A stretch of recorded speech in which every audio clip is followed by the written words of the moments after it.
সূরাত ইব্রাহিমের মধ্যে সুন্দর করে কুরআনুল কারীমের মধ্যে বললেন, লা ইন শাকারতুম লাযীদান্নাকুম ওয়া লা ইন কাফারতুম ইন্না আযাবি লাশাদীদ।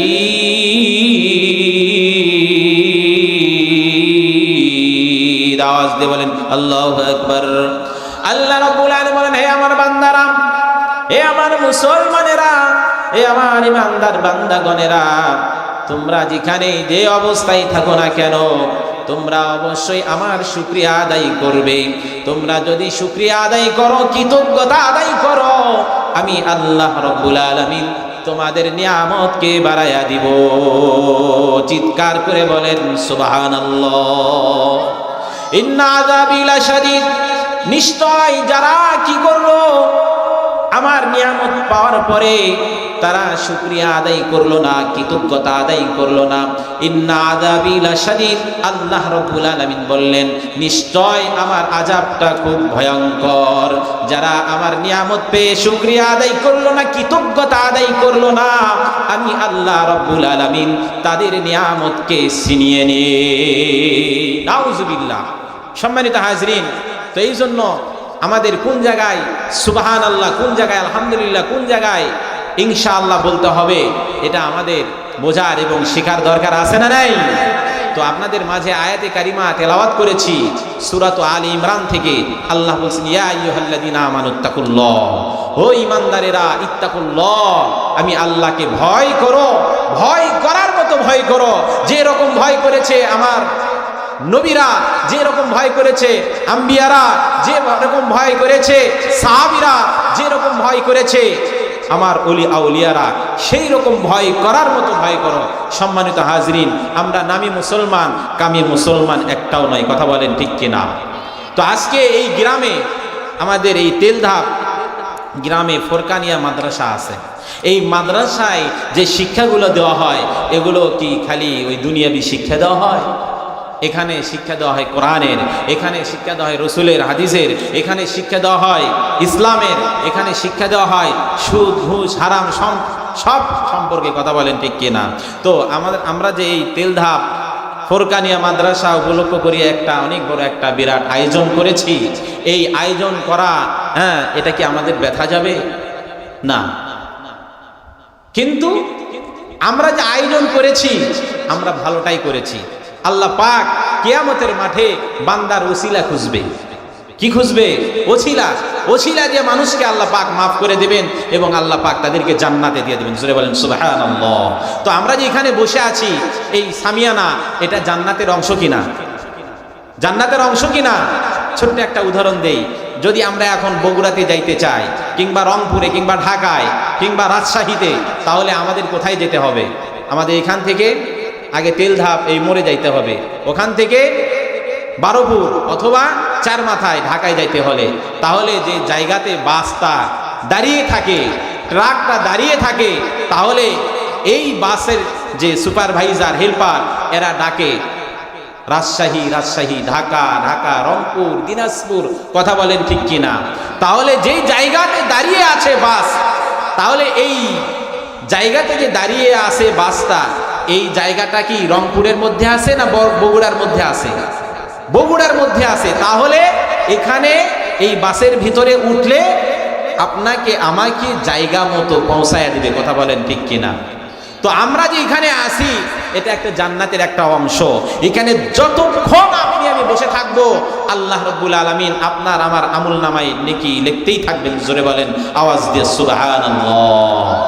প্রিয় ভাইরা আমার, আল্লাহ রাব্বুল আলামিন 26 নম্বর পারা সূরাত কাফের মধ্যে কোরআনের ভাষায় সুন্দর করে বললেন, 18 নম্বর পৃষ্ঠার মধ্যে, মা ইয়ালফিযু মিন কাউলিন ইল্লা লাদাইহি রাকীবুন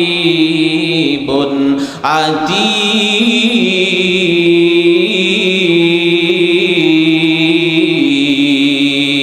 চিৎকার মেরে বলেন আল্লাহু আকবার। আল্লাহ রাব্বুল আলামিন বললেন, হে আমার বান্দারা, তোমরা যাই যে কাজ করো না কেন তা সব কিছু সমস্ত কিছু আমার ফেরেশতারা ভিডিও করে রাখে, রেকর্ড করে রাখে। জোরে বলেন সুবহানাল্লাহ। তাহলে দেখেন আজকে যেই মাহফিলের মধ্যে, এই সামিয়ানার মধ্যে আপনি আমি বসে গিয়েছি, তাহলে এখানে যে বসে আছি অনেক যুবক ভাই, অমিন বাবাজিরা, অনেক মুরব্বীরা বিভিন্ন দোকানপাটের মধ্যে সময় দিতেছে গো, বিভিন্ন বাড়ির মধ্যে সময় দিতেছে। তাহলে এই সময়টা যদি আপনি আমি যদি গীবত গাইতে থাকি অথবা অন্য অন্য গুনাহ যদি করতে থাকি, তাহলে অবশ্যই অবশ্যই এই কথাগুলো কিন্তু রেকর্ড করা হচ্ছে। কথা বলেন ঠিক কিনা? তাহলে এই যে আপনি আমি কোরআনের ভয়ে, কবরের ভয়ে, মৃত্যুর ভয়ে এই যে কোরআনের তাফসীর শোনার জন্য এই যে সামিয়ানার মধ্যে বসে গিয়েছি, আল্লাহ রাব্বুল আলামিন বললেন, হে আমার বান্দারা, তোমরা যে যা কাজ করো না কেন তা সব কিছুই সমস্ত কিন্তু লিখে রাখা হয় এবং রেকর্ড করে রাখা হয়। জোরে বলেন সুবহানাল্লাহ। তাহলে আমরা যে এই জায়গার মধ্যে বসে আছি, তাহলে কোরআনের কথা শুনতেছি, কাল কিয়ামতের মাঠে আপনারে আমারে আল্লাহ পাক এই ওসিলাই মাফ করে দিতে পারেন। জোরে বলেন কথা ঠিক কিনা? পারেন কিনা?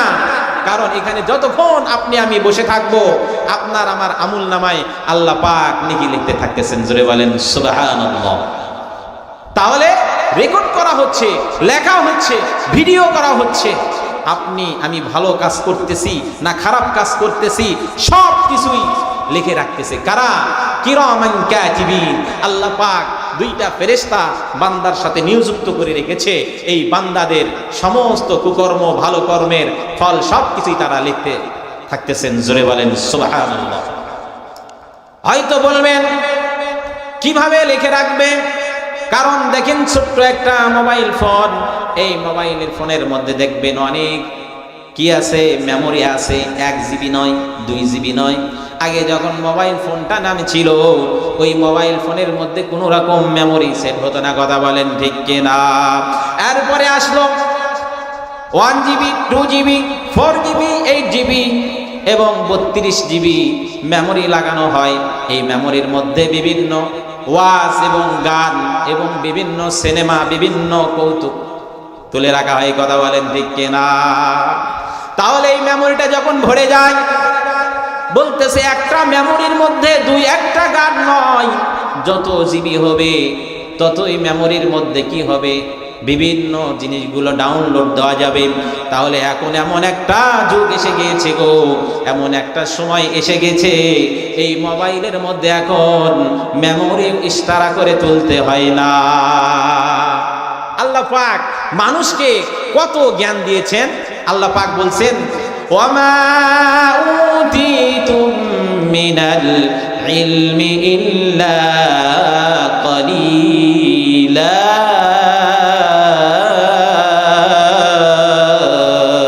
আল্লাহু আকবার।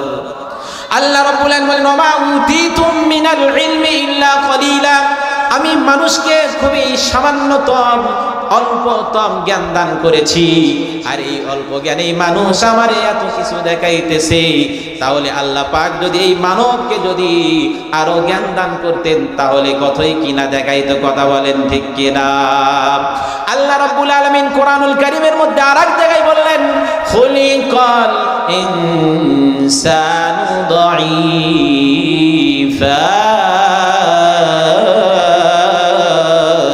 আল্লাহু আকবার। আল্লাহ বলেন ইনসান মানে হলো মানুষ, ইনসান মানে হলো মানুষ। খুলিকাল ইনসানু দাঈফা, দাঈফ মানে হলো দুর্বল। মানুষকে আমি আল্লাহ তাআলা খুবই দুর্বল ভাবে সৃষ্টি করেছি। জোরে বলেন সুবহানাল্লাহ। এই দুর্বল ভাবে সৃষ্টি করেছে। এই মানুষের রক্তের এত তেজ, হ্যাঁ, শরীরে এত বল, এত শক্তি, মানুষ রাগ হলে মনে হয় সবকিছু এক জায়গায় করে ফেল দেবে। কথা বলেন ঠিক কিনা? কিন্তু এই মানুষের যদি একবার হাগা হয় বারে, আর একবার দুইবার যদি বমি হয় বারে, শরীর কিন্তু নিস্তেজ। কথা বলেন ঠিক কিনা? কিসের এত অহংকার, কিসের এত তোমার শক্তি? দুনিয়াতে জায়গা জমি বাড়ি গাড়ি টাকা পয়সা নিয়ে মানুষ বেহুশ। কথা বলেন ঠিক কিনা? একবার যদি পায়খানা হয়, 2-3 বার যদি বমি হয়, এই শরীরে আর বল থাকে না, স্যালাইন ঢুকাও তাড়াতাড়ি। কেন স্যালাইন দিতে হবে? তোমার শক্তি কোথায় গেল? এই জন্য বলতেছে একবার হাগা 2 বার বমি, কি করবা এই দুনিয়ার জায়গা জমি? কথা বলেন ঠিক কিনা? সম্মানিত হাজিরিন, তাহলে আল্লাহ পাক কি বললেন? এই মানুষকে আমি আল্লাহ রাব্বুল আলামিন দুর্বল ভাবে সৃষ্টি করেছি। জোরে বলেন সুবহানাল্লাহ। আল্লাহ পাক 18,000 মাখলুকের মধ্যে আল্লাহ পাক সর্বশ্রেষ্ঠ জীব হিসেবে এই মানবকেই বানাইছেন। জোরে বলেন সুবহানাল্লাহ। একটু জিকির করি লা ইলাহা, আওয়াজ দিয়ে বলেন লা ইলাহা ইল্লাল্লাহ, লা ইলাহা ইল্লাল্লাহু ইল্লাল্লাহ, লা ইলাহা ইল্লাল্লাহ, লা ইলাহা। ভাইজান নৌকা চলে না মাঝি ছাড়া, ভাইজান রিকশা চলে না চালক ছাড়া, ভাইজান নৌকা চলে না মাঝি ছাড়া, ভাইজান রিকশা চলে না চালক ছাড়া, ভাইজান দিন দুনিয়া চলে না আমার মাওলা ছাড়া, মুমিন চলতে পারে না শুধু জিকির ছাড়া। লা ইলাহা, আওয়াজ দিয়ে বলেন বাবারা লা ইলাহা ইল্লাল্লাহ, লা ইলাহা, লা ইলাহা ইল্লাল্লাহ মুহাম্মাদুর রাসূলুল্লাহ। সকলেই বলি সাল্লাল্লাহু আলাইহি ওয়াসাল্লাম। আচ্ছা, আপনারা জিকির করতেছেন না কেন? এগুলি কি ওই জিকির নাকি আক্রোশীর জিকির এগুলা করতেছি? হ্যাঁ, ডাক দিহিয়াছি পেন্দরি আই তোমার সন্ধানে আই আই আই মহল্লা মহল্লা, ওই জিকির করতেছি নাকি? এই জিকির এমন জিকির করতেছি যে জিকির করলে আল্লাহ রাব্বুল আলামিন বলছেন, হে আমার বান্দারা, তোমরা যদি গুনাহ করতে করতে তোমাদের কলবটা যদি মরিচিকা লেগে যায়, দাগ পড়ে যায়, এই কলবটাকে পরিষ্কার করার জন্য একমাত্রই হলো জিকির। লা ইলাহা ইল্লাল্লাহর জিকির, সুবহানাল্লাহ মানে জিকির, আলহামদুলিল্লাহ মানে জিকির, নামাজ পড়া মানে হলো জিকির, কোরআন তেলাওয়াত করা মানে হলো জিকির। কথা বলেন ঠিক কিনা? সম্মানিত হাজিরিন, এই জিকির করলে আপনার আমার দিলটা, অন্তরটা কি হবে? পরিষ্কার হবে, নরম হবে। জোরে বলেন সুবহানাল্লাহ। তো এই জন্য জিকির করতেছি, জিকির করতে হবে। জিকির করলেই মজা। যারা নামাজের মধ্যে মজা পাইছে, যারা ইবাদতের মধ্যে মজা পাইছে, তারা ইবাদত ছাড়বে না। যারা রসুলের সুন্নতের মধ্যে মজা পাইছে, তারা রসুলের সুন্নত কখনো ছাড়বে না। কথা বলেন ঠিক কিনা? এই জন্য কি করতে হবে? জিকির করতে বলতেছি, জিকির করতে হবে। জিকির করলেই সোয়াব, কোরআন পড়লেই সোয়াব, কোরআন লাড়লেই সোয়াব, কোরআন দেখলেই সোয়াব, কোরআন স্পষ্ট করলেই সোয়াব। জোরে বলেন সুবহানাল্লাহ। সম্মানিত হাজিরিন, তো আমরা যে এখানে আসি, আল্লাহ পাক কি করতেছেন? আমাদের এগুলো ভিডিও করে, এই যে মিডিয়া ভাইরা দেখেন কতগুলো মিডিয়া লাগাইছে, কতগুলো, হ্যাঁ অনেকগুলো। কেন? এখান থেকে কিছু তারা কথা নেবে, নিয়ে প্রচার প্রসার ঘটাইবে। কোন বক্তা ভালো ওয়াজ করে, কোন গায়ক ভালো গান গায়, এখান থেকে তারা কি করবেন? এখান থেকে তাদের রিজিকের কিছু ব্যবস্থা হবে। কোরআনের তাফসীর, কোরআনের মাহফিল তারা ছড়াইয়া দিবে। কথা বলেন ঠিক কিনা? তো এই মিডিয়া ভাইরা আসছে, কত সুন্দর করে ছড়াইয়া দিতেছে। তাহলে এনারা যে ভিডিও করতেছেন, দেখুন আল্লাহ পাকের ক্যামেরা কি তো না একেবারে কন্ত বিশাল বড়। ওই যে বললাম না, মেমোরির উদাহরণ দিলাম, ছোট্ট না মেমোরি, এর মধ্যে হাজার হাজার শত শত গান, গজল, সিনেমা, নাটক মানুষ কি করে? ডাউনলোড দেয়, দিয়ে কি করে?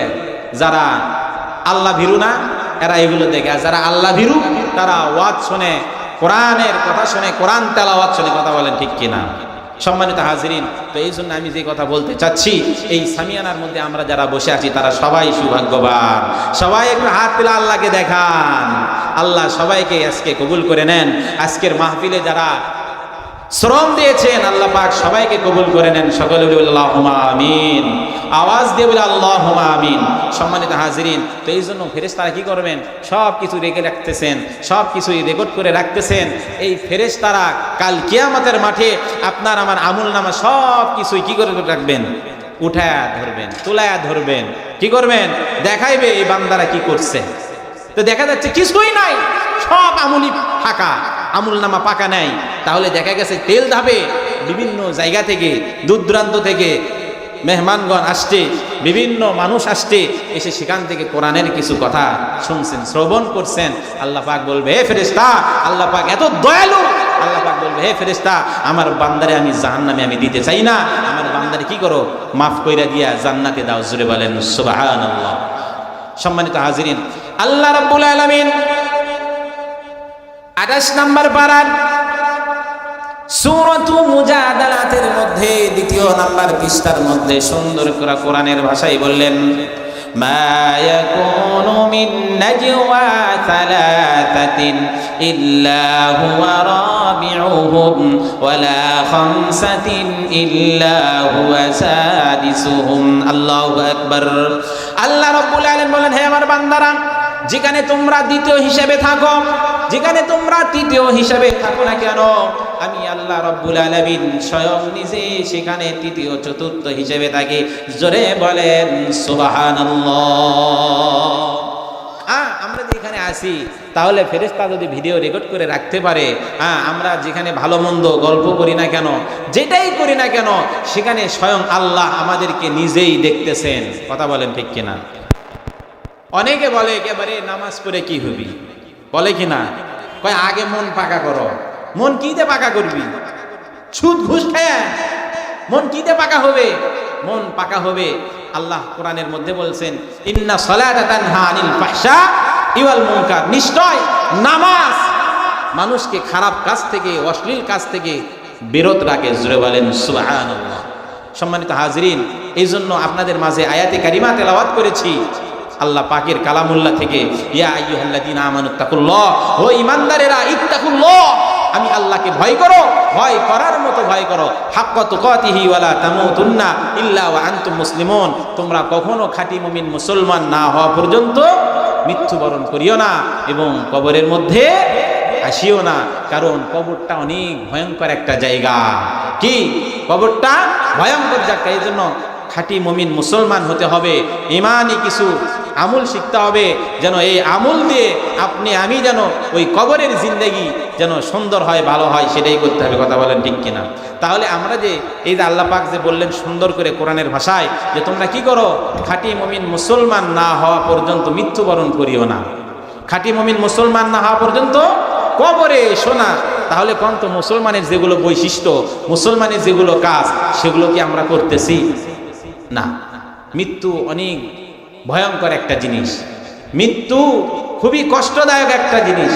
এই মৃত্যুর স্বাদ যে নিয়েছে সেই বুঝতে পেরেছে। এই মৃত্যুর স্বাদ দুনিয়াতে থাকতেই আল্লাহর এক পয়গম্বর হযরত ইদ্রিস আলাইহিস সালাতু ওয়াস সালাম, আপনারা জানেন এই ইদ্রিস আলাইহিস সালাতু ওয়াস সালাম মৃত্যুর কষ্টটা কেমন, যন্ত্রণাটা কেমন, তিনি নিজেই ভোগ করতেছিলেন। জোরে বলেন সুবহানাল্লাহ।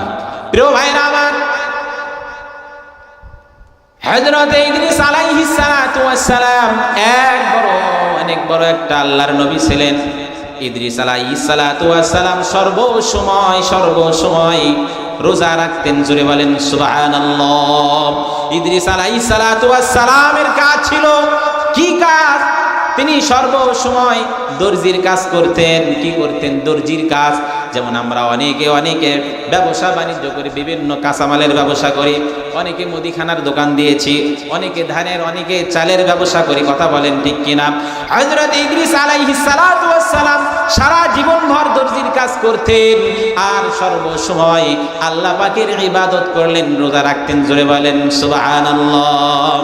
আল্লাহ পাক এত আনন্দিত, এত খুশি হইতেন হযরত ইদ্রিস আলাইহিস সালাতু ওয়াস সালামের জন্য প্রতিদিন সর্বসময় আল্লাহ রাব্বুল আলামিন ফেরেশতার মাধ্যম দিয়ে জান্নাত থেকে খাবার পাঠাইতেন। জোরে বলেন সুবহানাল্লাহ।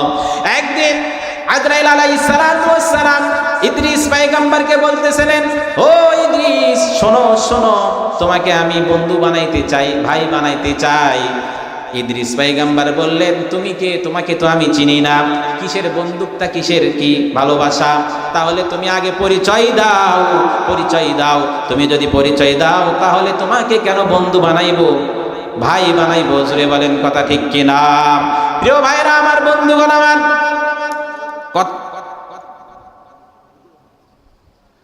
সম্মানিত হাজরিন, দ্বিতীয় মেহমান আমাদের সামনে এসে গিয়েছে। প্রধান মেহমান কিন্তু আগেই চলে আসছেন। প্রধান